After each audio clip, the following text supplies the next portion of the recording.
So, guys, ito na nga. So, bali, hinahanap na ng lolo ko yung comic book. Kaya dapat basahin na natin ito. Okay, so let's go. Kasi talagang naano na ako. Nag-pressure ako kasi baka makita ng lolo ko. In 1537, September 29, a kid was born named Gabriel Dundos, aka Gary. He was born during war. A triggered escaped him to the war. Grabe, English talaga, to the war.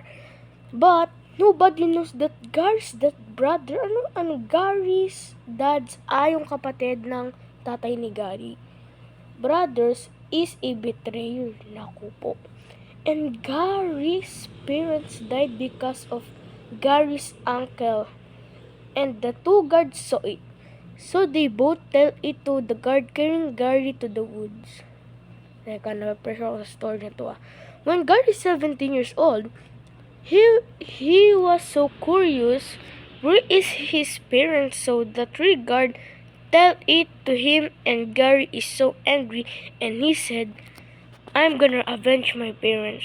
Grabe. Yung avenge, yung parang paghiganti mo, ganun. When Gary is 20 years old, he found out that his uncle's name is Kiridoni Dumdo. So, okay. Aka Kado. Kido. Di ko alam. Basta Kado na. And he found out that his uncle betrayed so many people.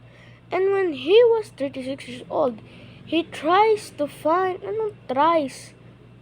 Hindi ko alam kung sino ba gumawa nito. Wait nga.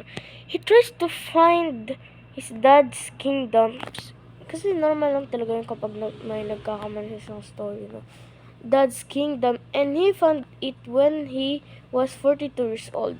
And when he finally found that his dad's kingdom, he saw in a book written by his dad that his dad want to be his dad's heir.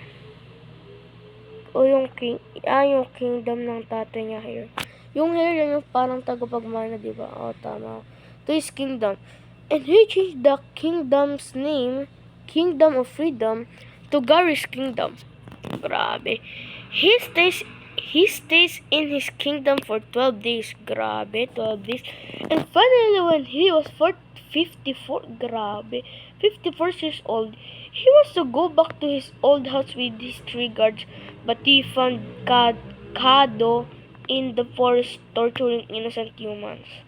And he stand and said, "You are so bad you didn't get my dad's kingdom." And the rest is a legend. Grabe talaga, legend. Police arrested Kado and his gang. The guard carrying him to the woods when he was baby died due dementia. Grabe, dementia. Napakasakit ng pre. Nakakalimutan mo ng things na And the two guard died because of a war. Grabe, war na naman. Pinanak na nga si Gabriel na sa war, tas mamamatay pa yung dalawang guard niya. Kado died due a riot in a prison. Riot, pre. Di ko alam kung makakaligtas ako sa riot, min. Meanwhile, Gabriel died in his kingdom in age of 112 years old. Grabe, men. Hindi lang. Yung gumawa nito, Robson Antonio. Sige. So, bali, tara na pumunta dun sa bahay ng lolo ko, men. Babalik natin. Hope wala dun lolo ko. Grabe, guys. So, bali, babalik na natin ito, no? Kasi nga, pati sabi ng lolo ko, guys, na based into story daw yung Gary's Kingdom. Kaya talagang binalik ko na. Grabe, di ko na base into story yun, no? Ibalik na natin to, Ben. Talagang na-pressure ako dun, boy. Grabe. So, bali, tara na punta sa bahay ko, men. Bye.